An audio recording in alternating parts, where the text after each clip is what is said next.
what are they doing, Ed?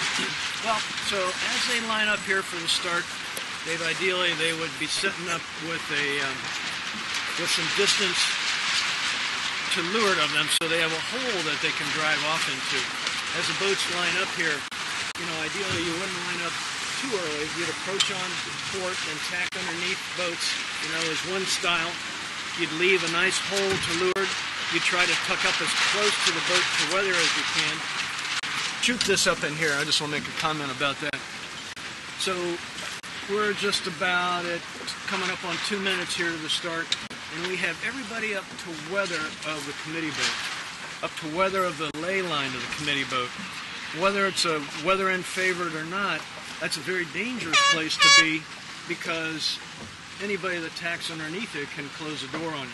There's still some time that they can get down to the leeward end, but I guess what I would think would be a nice approach that would be a little bit less risky is to be down near the leeward end of the line, or more in the middle, and then you could consider approaching on port and pick your spot where you want to tack.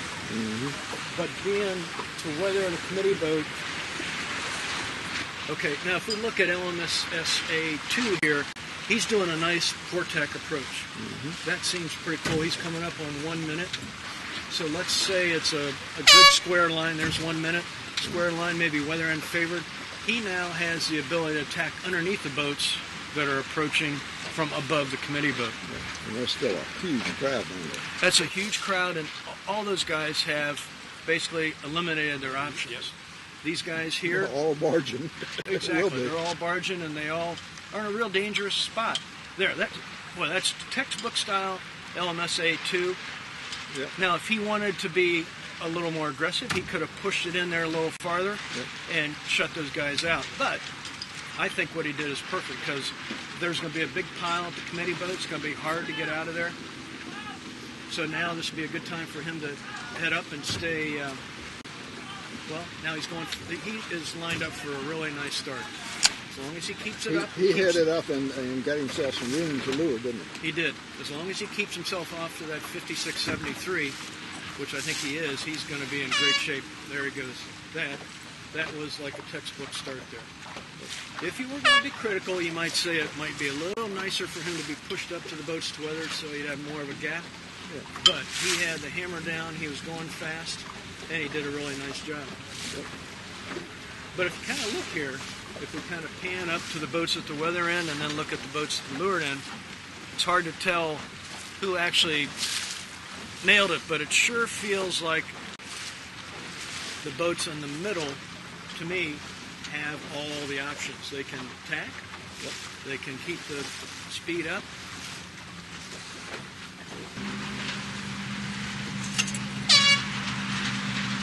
So this might be, could you shoot that again? Maybe just, again, we could point out that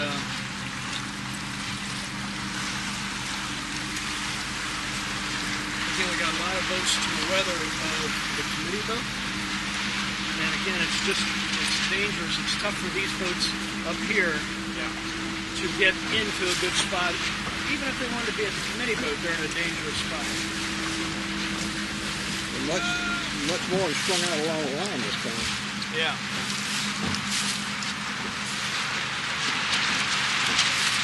So I'll yell down and hit the field off this way to get over it.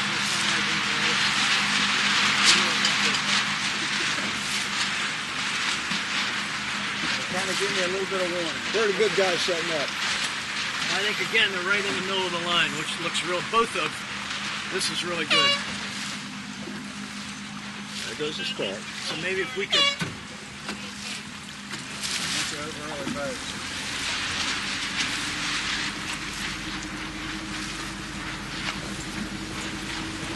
Down! Let's go down! Down to the leeward mark! Down! Down! A little bit here. So why don't you maybe shoot Sean here, because what Sean's doing here is he did a nice job of calling out no room at 3 lengths. Yep. He's slowing down here because he's decided he doesn't have room on 5980, it appears. So he's doing a nice job of controlling his boat, slowing down so he doesn't get pinned on the outside or the inside. He's forced the blue boat to go behind him and to leeward, so she's pinned. And he's cut it wide and then tight. That was a beautiful leeward mark rounding here. And what he did that was really nice is he pulled his main in tight, kept his jib ease to put the boat up around the mark.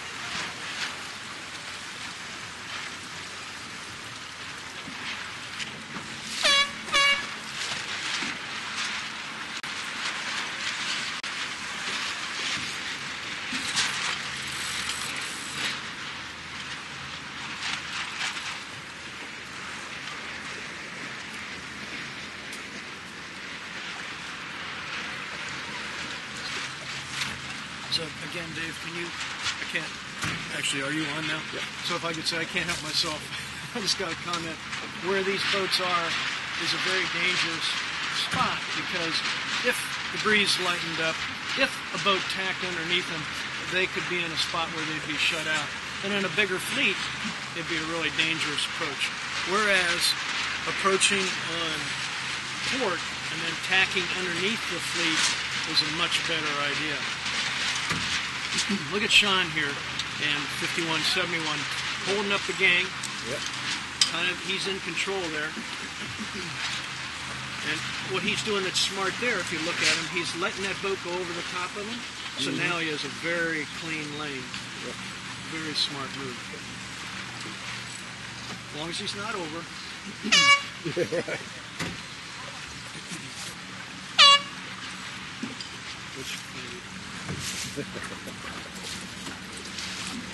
Okay. Now he's got a good start, Ben got a good start down there. He's out and gone. Look at the lift they got down that end. Is that a wind shift down there? Or they're just hardening up. He's got Get up in the middle of it.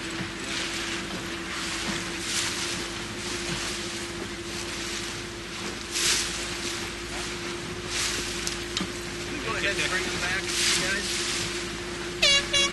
Okay, we're going to pick Sean again this start because I like personally the way he's approaching on port. This gives him all the option to tack underneath the boats that are above the committee boat, or he could tack early here in the middle if he wanted to. He could tack earlier yet and be at the leeward end, but if we look up here at all the boats above the committee boat, again, I'm sorry to keep harping on it, but we can see that they've conceded any options to get to the middle or the left of the course. So here goes Sean. We're probably getting close to a minute here. There we go, there's a minute. He's tacked, which is, frankly, I think the perfect time. And, if he wanted to stay there, he could left the sails and park the boat. But this gives him the opportunity to come down the line. Okay, so now he's going to go back.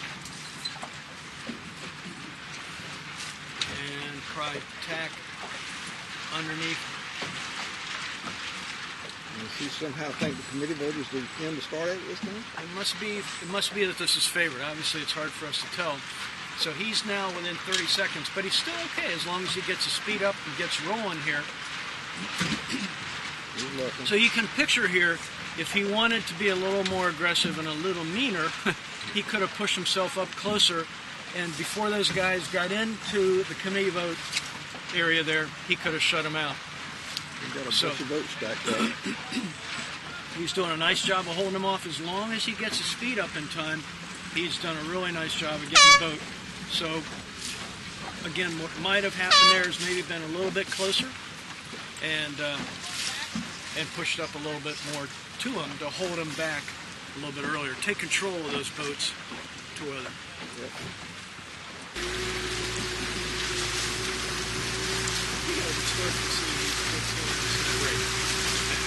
Their job are above the ley line. Well, this time it's a little better. There's only a few of them that are above the ley line to the committee boat now. And the rest of the group's down in here.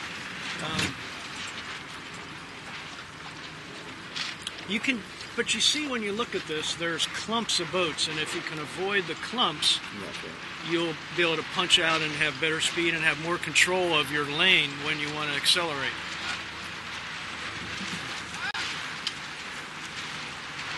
Yes, it's second and third rows right in here. And if we look at LMS1, LMSA1, he's done a nice job of getting over the boat to leeward. He's trimmed in now, like the boats ahead of him in that clump are, well, now they're trimmed in, but he did a nice job, so he'll be able to accelerate out of there nicely.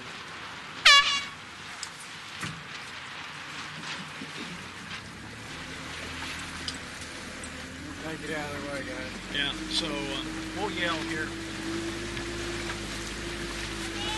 Down! Down! Let's go down! Down! Down!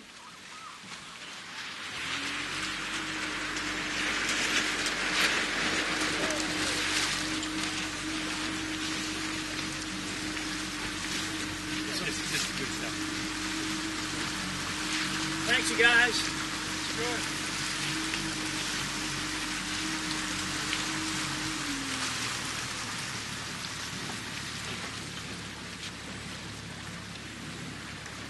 We got rest of the inside, didn't it? Well, looks like Ben's getting ready to fire it up. Yeah. And where's Maybe not. Josh? Josh is right here. Oh, right here. Jack and Josh are right here. Who's in the blue boats? You know them?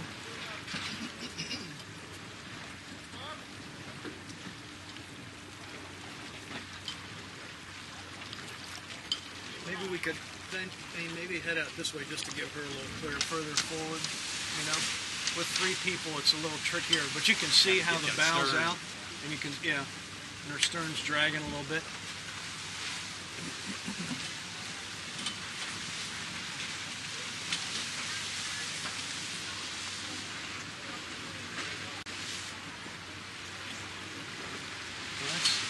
Look at the folks in, well, no. Even the boat in the lead up there, look what the skipper is. Yeah. Well, sometimes when you're two-handed, you want to sit back there so you steer with your legs. Yeah. You really got to get forward. And you know, well, you need to let your crew, fly the spinnaker. Particularly down, yeah, you got to particularly down when He's down here. Nobody read the memo. Yeah, he's down by himself. Oh, actually, Dave, can you shoot him? So, and then maybe pan up. So here's John. It's going to work for him. It might not be pretty, but it's going to work.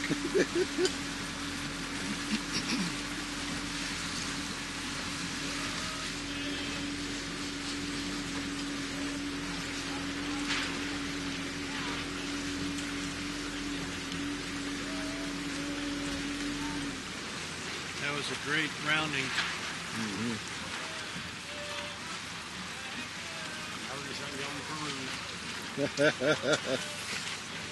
Not a hail start. John, look at the position John's in here. He's overlapping all these boats that are overlapping. That's right. A continuing overlap. Now That's classic, man. That is classic. that's called patience and Patience, not panicking. Now check this out. Check out what Josh is doing now. Yeah. If he can work it, he will, because these guys are pinned here. Yep. He's going to come out the hero here. They can't head up very fast. Probably don't have the board down yet. And they're so close to the other boats, they'll pile. Yeah. Look at that. Yeah, you're the cream of the Oreo cookie. Don't worry about it. Wow. What a nice move.